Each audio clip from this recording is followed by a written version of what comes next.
Hello everyone, Brad Johnson here, and in this video I'm going to be bringing in Adronis, as Adronis is going to be talking about ancient histories.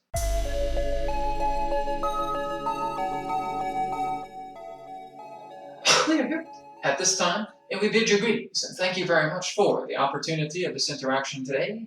I am Adronis of Sirius, sending love, appreciation, and gratitude to all who are tuning in to this broadcast being brought forward through your internet collective consciousness. We have been asked by the conduit to share information relating to ancient histories. Now, the reason we have utilized this particular term is to giving you an understanding of continuity. Also, the idea of what you would know as misperceived continuity. Now, misperceived continuity is on a quest, and this quest represents the idea to find an ideal truth, to find an ultimate truth that represents a satisfaction to one singular concurrent reality, where everything truly makes common sense. You do not live in such a reality.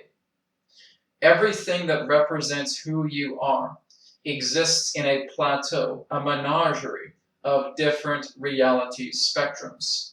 This means that every single person that is upon your planet is promoting the idea that there are differentiations to history. If you were the only person on this planet, you would be able to share a 100% point of view, unique truth that could be defined as ultimate, that could be the sense of formality, that could be the sense of a type of concurrentness that you are looking for. But this is not how it works. Because there are approximately 7 billion human beings upon your planet, that is 7 billion different universes. And because you have 7 billion different personal universes upon your planet sharing a collective intention, sharing this space together, cooperating in this particular type of agreement of co-creation, you are going to subject yourself to the degree of histories. So understand that many of you have the degrees of the ideal facts that you feel govern your reality. But that is only because you have only come so far in the state of your evolution. You will realize that everything that you feel has been manufactured to what you decree as matter, material, to which you have placed facts down as, is only what serves in regards to the premise of the timeline of where you are on a level of maturity that equates to that degree of fact. So what we are saying here is that what you know as your facts right now create the idea of an equilibrium for what is, in that sense, on a majority level, a co-creative mutual agreement. And that's really what fact represents. When you are looking at the idea of truth, you are looking at subjectivity. You are looking at a perspective, a point of view. Now, we will be the first to say that everything that we have shared is simply that of our perspective, our point of view. And this is why we say, for all knowledge, all information, all creation resides within your very heart, your very being, and your very soul. For you to understand that means that you have your own subjective truth. But your own truth is the wholeness that represents your governing of understanding continuity, of understanding concurrent reality. So reality is only concurrent based upon the stream and state of the individual. This is why many of you have experienced something that, again, you have termed as the Mandela effect. And because you have experienced something like a Mandela effect, where many of you have resided from different universal plateaus and remember history being written differently, whether it be something minute or what you consider to be something major. The idea of, in that sense, many of you remembering that Nelson Mandela died in the 1980s rather than recently represents one of these particular types of quote-unquote flaws that some people feel that, what is going on? Why do I remember this so clearly of him back in the 1980s and now having this idea of him passing this plane recently. Again, that creates a discord. That represents a disconnect. So you are not going to find an ancient history. You are only going to find ancient histories. Because again, everything that represents your documentation, everything that represents observation, is based upon a subjective premise. That this particular person, who may have had a PhD, who had some type of doctorate, who had some type of diploma, etc., observed it this way and saw something this way and says, stamped down on a piece of paper, this is how it is. This is fact. This is what is. It isn't. It is what is based upon that person's perspective. You are not going to discover an ultimate truth generically. Doesn't exist. This is why we have stated in the past that when you are looking at the universe, it is no more different than us holding up an abstract image.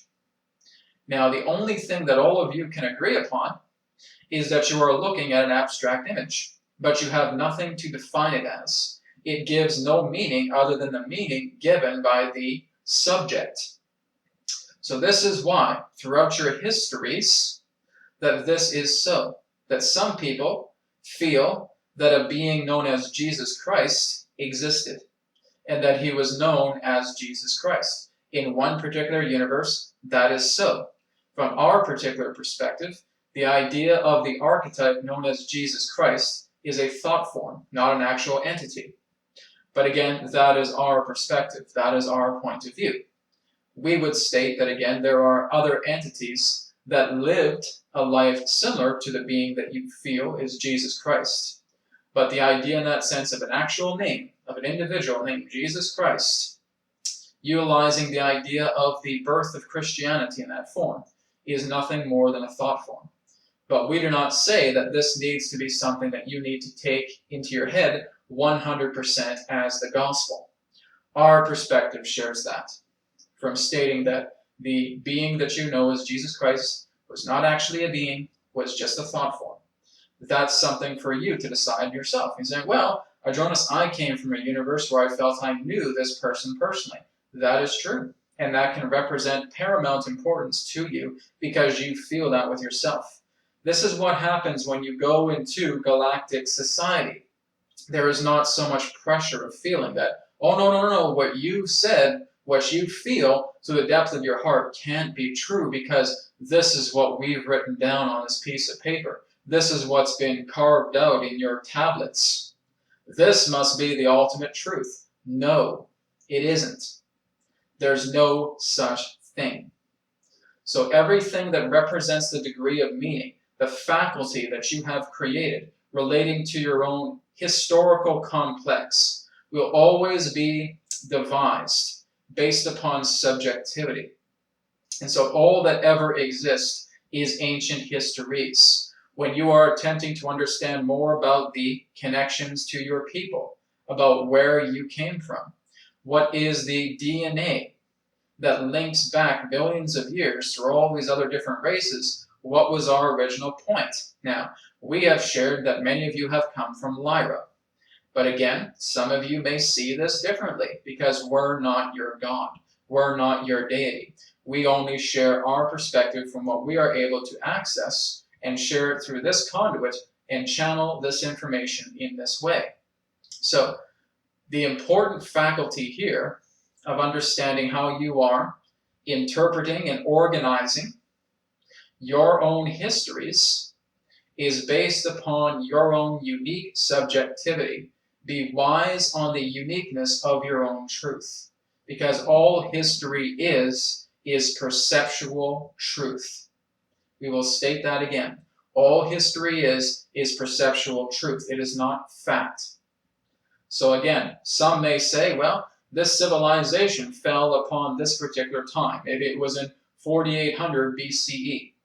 Oh, well, another particular source says that it was 5250 BCE. And now two of you want a tug of war to see who is right. Our particular perspective is, who cares? What matters is that you notice that this civilization exists because you are both seeing the relics. You are both seeing the historical stamp that this civilization has left behind. It is not so important in regards to feeling that dates must be exact in corroboration.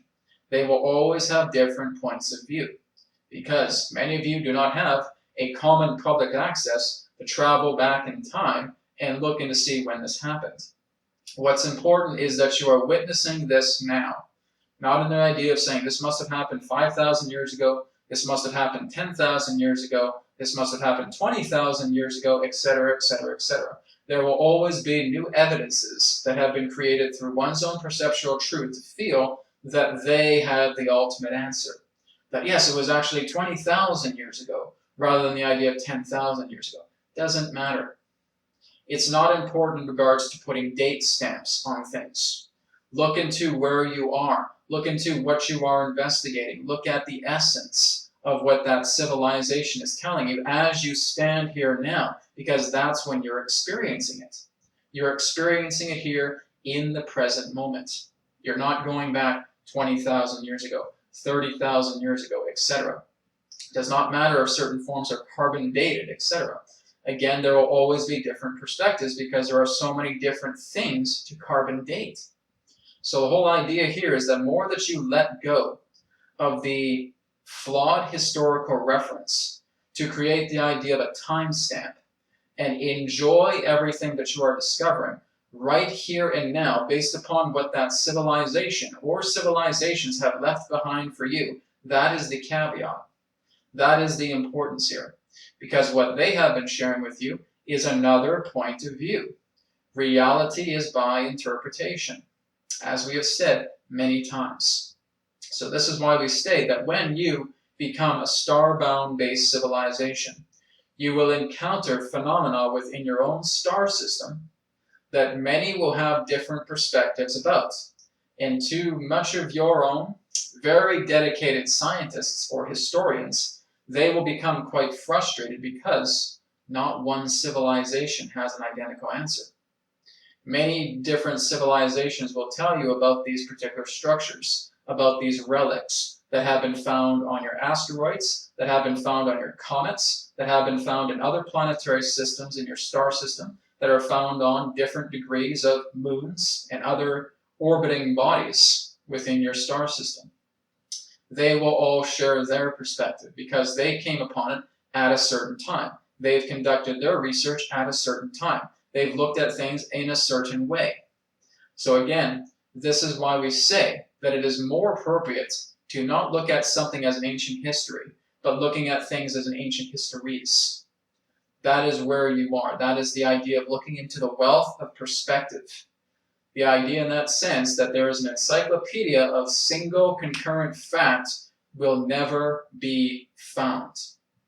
It will always be perspective. It will always be a sharing. And we know that scientists don't like to hear this. No. We must have a fact. We must have something that is ultimate. You won't find it. We must have something that is concurrent, that is factual, that only has one point of reference. You won't find it. Simply because you all come from different universes. You all come from different plateaus of reality, and you are all converging here in regards to what you understand as a collective Earth. But you are never experiencing another person's Earth. You're only experiencing your own. So getting to understand this will be the idea that every single person that's around you will have a unique perspective about what they consider to be history. And as you talk to another person, they will understand what they consider to be history, etc., etc., etc. That is not to say that you haven't experienced a collective event together. But because you have experienced a collective event together, each of you are seeing that collective event in a different way. That's perspective. That is histories. That's how it works. Not in the idea of saying, yeah, we all were on one particular line, we were all in one particular spot, and we all had one identical thought at the same time that this event happened. Impossible. So the whole idea here is to go easy on yourselves. Is to realize that there is much to share relating to ancient histories upon your planet. That many of you are passionate in finding more information about the Christ archetype. Many of you are very passionate in looking into the idea of the Buddha nature, in the Buddha archetype, in the Muhammad archetype, in the Allah archetype, in many different religious fundamentalist archetypes, in many different forms of ancient historian archetypes, archaeological archetypes, because they are all the means of where you feel you are attempting to govern yourselves to discover a particular point, a pinnacle in a concurrent history that helps you define who you are. It won't. It's only telling you breads and crumbs. You are taking the bread, you are smushing it around, and you're seeing all these crumbs strewn about. These crumbs can tell you a lot, but that's not the entire picture. The only way you're ever going to understand a wholeness through yourself is when you look in here. That is your truth. Your truth can be the idea of fact, because it is wholeness that you have therefore defined. Truth is a self-fact. It is not a collective fact that many of you have created, but it is a self-fact because it is something that you know is undeniable. It is your own authenticity speaking with the largest voice possible. And that is the idea of histories, and ancient histories, and deeply archaic histories. So this is what we want to share with you, because when you move beyond your planet and become a galactic civilization, you will experience a great deal of histories, not history. We thank you very much for the opportunity of this interaction today. I am Adronis of Sirius. Thank you again. Farewell for this timing, and we now return to the conduit. We'll speak to you again, as now is forever, and all is one. Goodbye.